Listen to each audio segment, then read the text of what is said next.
Bueno, existe esta imagen casi mítica en nuestra cultura cuando pensamos en los médicos. O sea, piensen en la clásica escena de una serie de hospital, ¿no?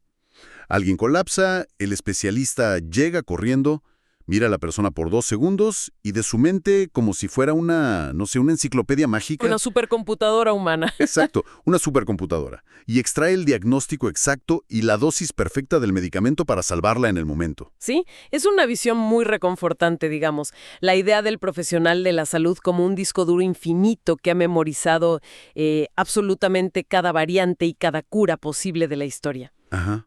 Pero la realidad de la medicina moderna choca de frente con esa fantasía.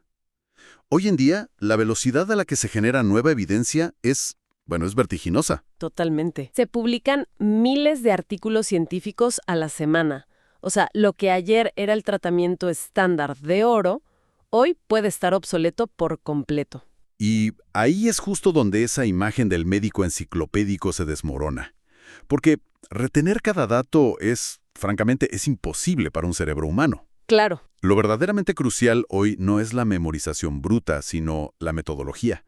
O sea, saber cómo buscar, cómo filtrar y cómo aplicar la información correcta en el momento crítico. Así es. Y de eso trata nuestro análisis profundo de hoy. Vamos a sumergirnos en un material que es fundacional. Es una verdadera guía de supervivencia académica para quienes están en formación. Sí, sí. Me refiero a la presentación de la clase 01, Búsqueda e Interpretación de Bibliografía Biomédica, que fue dictada por el profesor William Castillo González, en la Universidad Abierta Interamericana, la UAI. Y este material es fascinante, porque, a ver, no es un simple manual de instrucciones sobre cómo leer un PDF en una pantalla. En el fondo, es un tratado sobre cómo los futuros profesionales de la salud aprenden a tomar decisiones que salvan vidas. Tal cual. Y todo parte de entender que la medicina clínica no es una disciplina de certezas absolutas, sino una aplicación constante del método científico, pero en tiempo real. Exacto. Y asumiendo que quienes nos escuchan ya tienen claro qué es el método científico en un laboratorio, o sea, conocimiento sistemático, verificable. Claro, racional, analítico. Ajá, todo eso. Lo que el profesor Castillo González hace aquí es aterrizar esa teoría al consultorio. Él plantea que existe algo llamado el método clínico. Sí, y cuando lo piensas, cada vez que un paciente entra a una consulta, el médico está ejecutando una versión, digamos, microscópica o a escala humana de ese proceso científico riguroso. Es que así opera la mente clínica. El paciente llega y el médico recopila datos, ¿no? Hace la anamnesis, revisa los síntomas, pide exámenes. Esa sería la fase de observación sistemática. Claro. Y a partir de ahí, formula lo que en medicina llamamos un diagnóstico presuntivo, que no es otra cosa que, una hipótesis de trabajo. O sea, una suposición educada. Y entonces el tratamiento vendría siendo el experimento de esta hipótesis, ¿cierto? En términos puramente metodológicos, sí.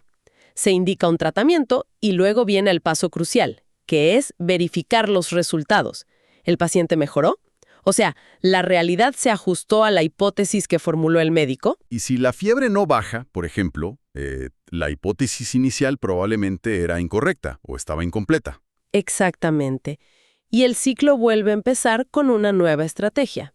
Lo fundamental aquí es que este proceso busca resultados reproducibles y objetivos, aislando el sesgo personal del médico. Es como, a ver si esta analogía sirve.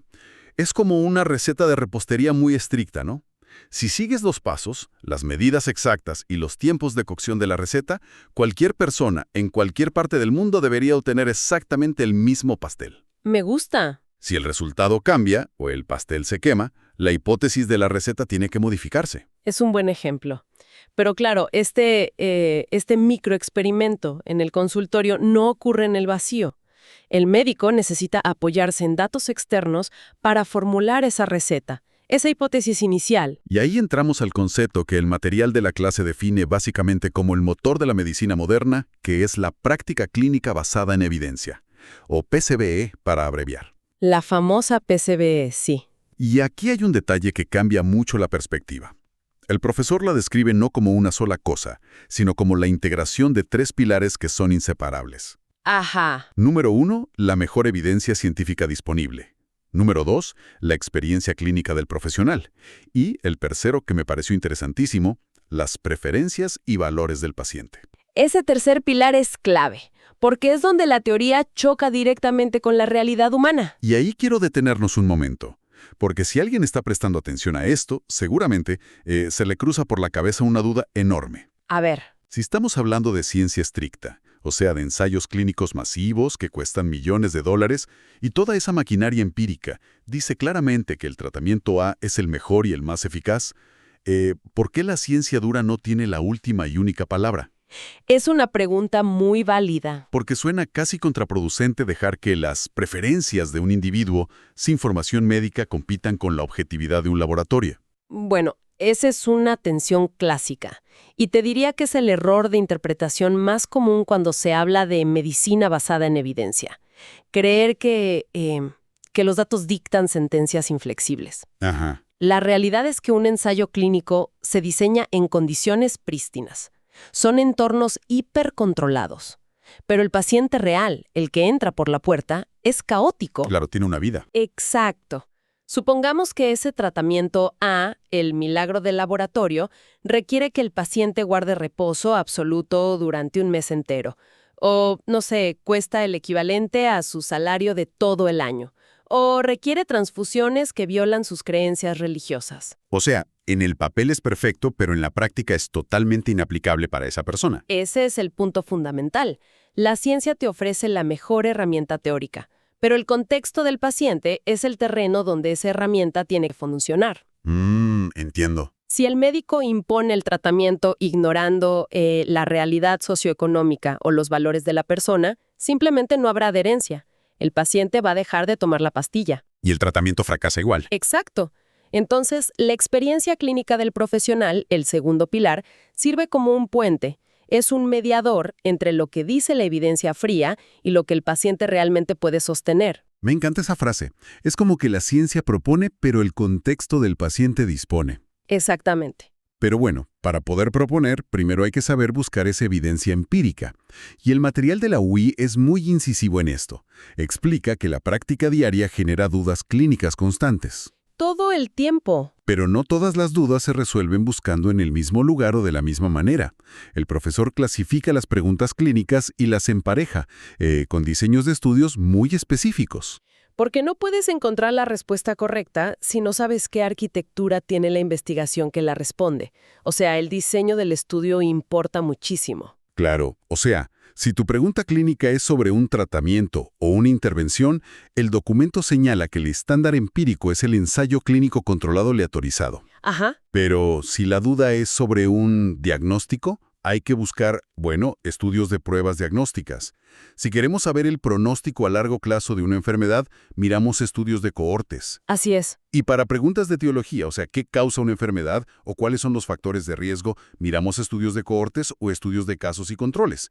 Es como usar la herramienta adecuada para el trabajo, ¿no? Es una buena forma de verlo. O sea, si tienes que apretar un tornillo, no importa si tienes el martillo de titanio más caro y brillante del mercado. Si usas el martillo, simplemente vas a destrozar la pared y el tornillo. Totalmente. De la misma forma, si quieres comprobar la eficacia de una nueva vacuna, no te sirve de mucho un estudio observacional retrospectivo, leyendo historias clínicas viejas.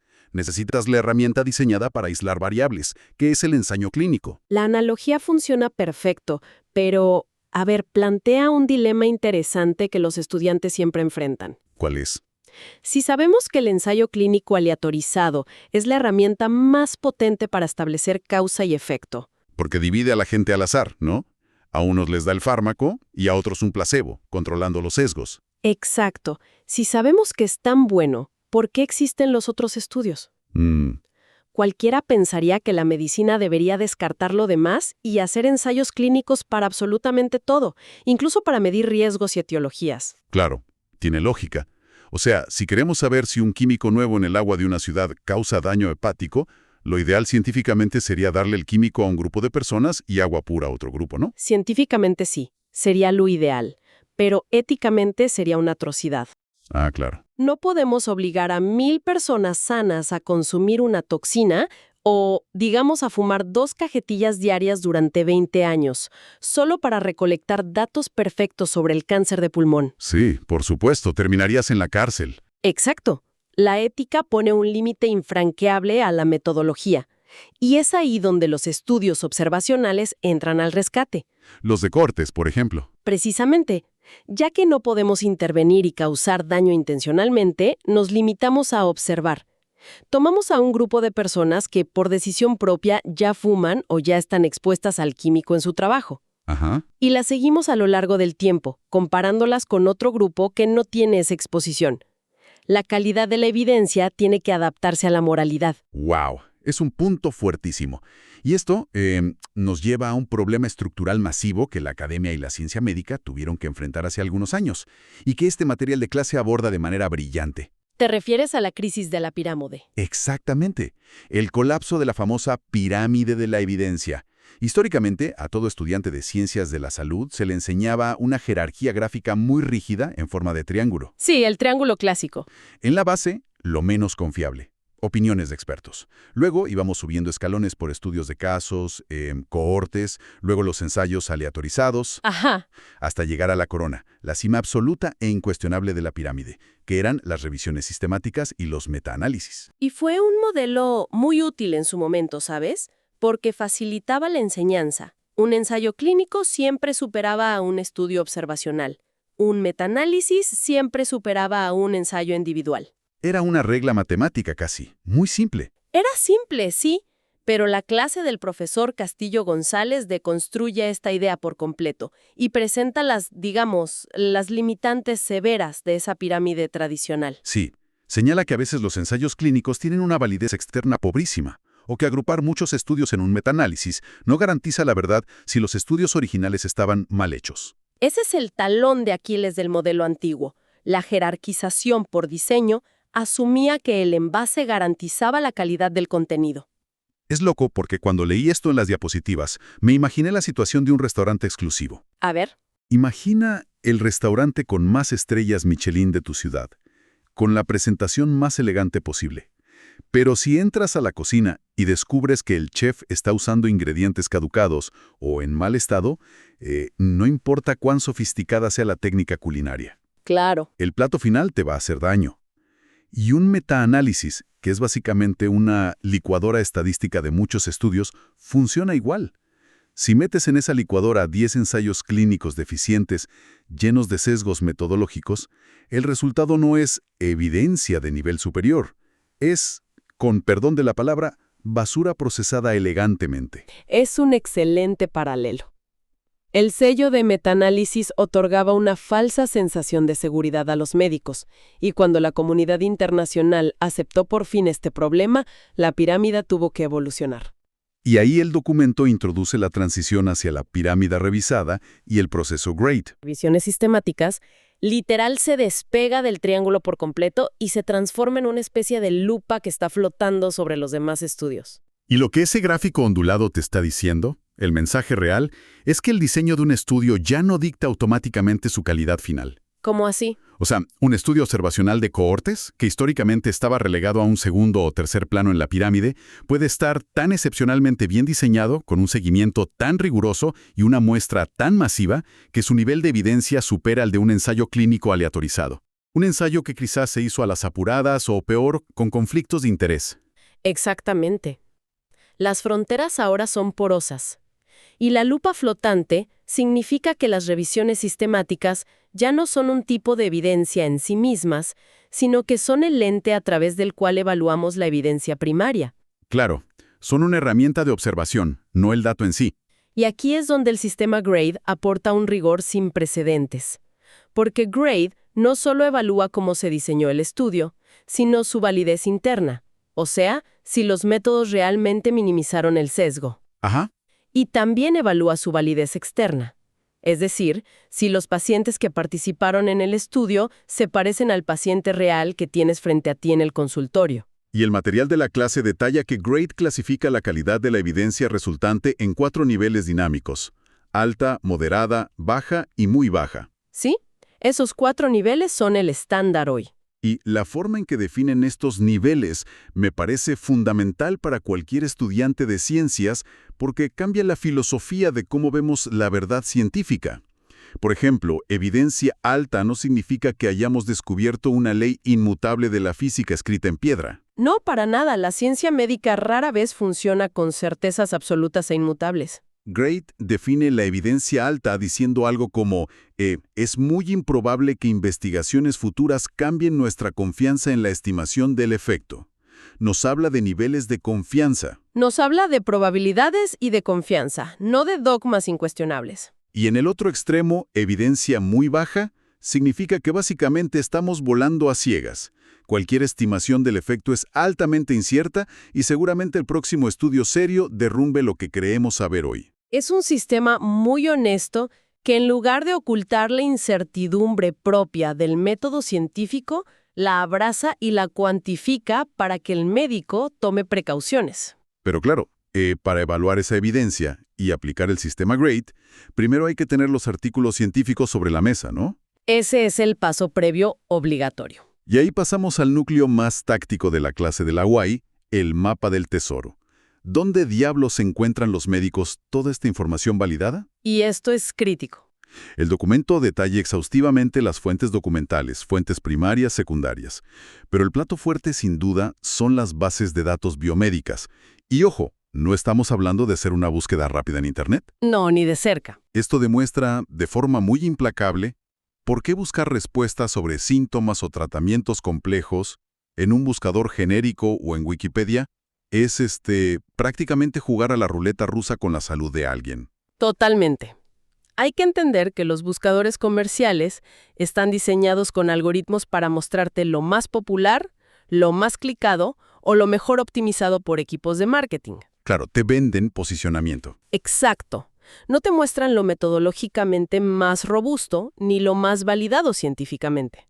Por eso los futuros médicos son entrenados rigurosamente en bases de datos específicas. Y el material listo a gigantes de la información menciona a PubMed, que bueno, es como el archivo histórico principal de literatura biomédica de Estados Unidos. Es la más famosa, sin duda. Pero no se queda ahí, y esto es clave. Detalla bases como Embase, destaca la Cochrane Library, especialmente para buscar estas revisiones sistemáticas de las que hablábamos. Ajá. Menciona Scopus y Web of Science como verdaderos titanes multidisciplinarios. Y, muy importante para nuestra región, resalta a Cielo, que tiene un enfoque crucial en la literatura de Iberoamérica. Y la razón por la que el profesor Castillo González lista todas estas bases de datos no es solo para que el estudiante las memorice o para abrumarlo. Entonces, ¿para qué es? Es para enseñarle sobre sus puntos ciegos. Hay una diapositiva en el material que a mí me parece reveladora. Muestra el solapamiento de títulos entre las bases de datos mediante un diagrama de Venn muy complejo. Sí, ese gráfico es brutal. Se ve como Medline, Embase, Scopus y otras se cruzan en el centro, compartiendo miles de artículos. ¿Sí? ¿La intersección? Pero también se ve que tienen territorios enormes que son completamente exclusivos de cada una. Y ese es el mensaje subyacente de la clave.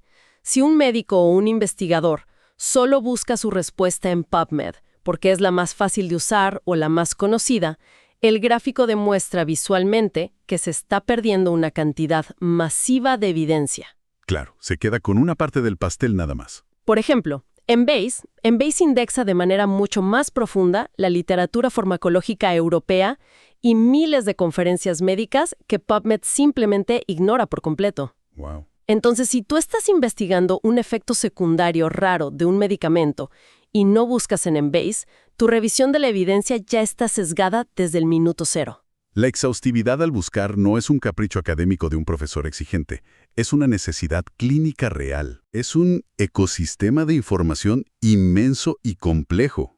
O sea, la clínica en los hospitales genera las preguntas. Los investigadores publican las respuestas.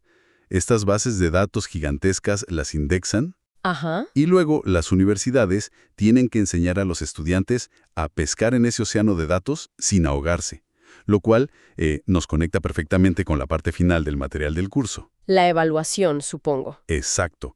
¿Cómo se evalúa esta competencia específica en la vida real de un estudiante dentro de la Universidad Abierta Interamericana? Es súper interesante detenernos aquí porque a menudo quienes estamos fuera de la academia pensamos en los requisitos de un programa de estudios como meros trámites administrativos. Ya sabes, aprobar por aprobar. Entregar el trabajo para tener la nota y ya. Exacto. Pero en disciplinas críticas como las ciencias de la salud, el diseño de la evaluación es un reflejo directo de lo que la institución considera vital para la supervivencia profesional. Y el documento de la clase establece reglas del juego muy claras para aprobar esta asignatura en la UAI. Exigen una asistencia estricta, igual o mayor al 70% a los encuentros sincrónicos. Ajá. La aprobación de 2 trabajos prácticos, uno que es presencial y otro áulico. Y, finalmente, superar un examen final de selección múltiple de 50 preguntas. Y todo esto articulado a través de su plataforma virtual, UAI Online Ultra. Bueno, a simple vista, parece el típico encuadre institucional de cualquier materia universitaria, ¿no? Asistencia, prácticos, examen final. Sí, suena estándar. Es una prueba de fuego de la metodología clínica misma. Oh, ya veo por dónde vas. Es como si la universidad estuviera aplicando el método científico sobre el propio proceso de aprendizaje del estudiante. Exactamente. No se trata solo de calentar la silla y acumular asistencia. La asistencia constante a los encuentros asegura la SACE de observación teórica. Claro. Los trabajos prácticos, donde me imagino que tienen que resolver problemas de búsqueda bibliográfica en tiempo real, son la etapa de experimentación. Es formular la pregunta clínica y pelearse con bases como PubMed o Embase para encontrar la evidencia. ¿Y ese examen final de 50 preguntas vendría siendo la verificación estricta de los resultados? ¿Ver si la hipótesis de que el alumno aprendió se cumple o no? Tal cual. Y esa presión es deliberada y es indispensable. La academia actúa como el último filtro de seguridad antes de que ese conocimiento teórico toque a un paciente real de carne y hueso. Tiene todo el sentido del mundo. Porque piénsalo, si un estudiante no puede demostrar rigor metodológico en un trabajo práctico controlado en el aula, o frente a 50 preguntas de opción múltiple con tiempo para pensar, Sí. difícilmente tendrá la claridad mental para evaluar rápidamente un metaanálisis lleno de sesgos cuando esté bajo la presión de un diagnóstico crítico en una sala de urgencias a las 3 de la mañana. Aprender a investigar de forma estructurada es el primer paso, indispensable para ejercer una medicina segura. Me parece una manera brillante de cerrar el círculo. Y bueno, hemos recorrido un camino denso, pero absolutamente crucial en este análisis profundo. Totalmente. Arrancamos destruyendo ese mito televisivo del médico enciclopedia, que lo sabe todo de memoria, para abrazar la figura del médico estratega, que es un navegador de información. Ajá. Vimos cómo el método científico no se queda guardado en los laboratorios de química, sino que se vive en cada consulta médica a través del método clínico. Y entendimos que la práctica clínica basada en evidencia es un equilibrio delicado.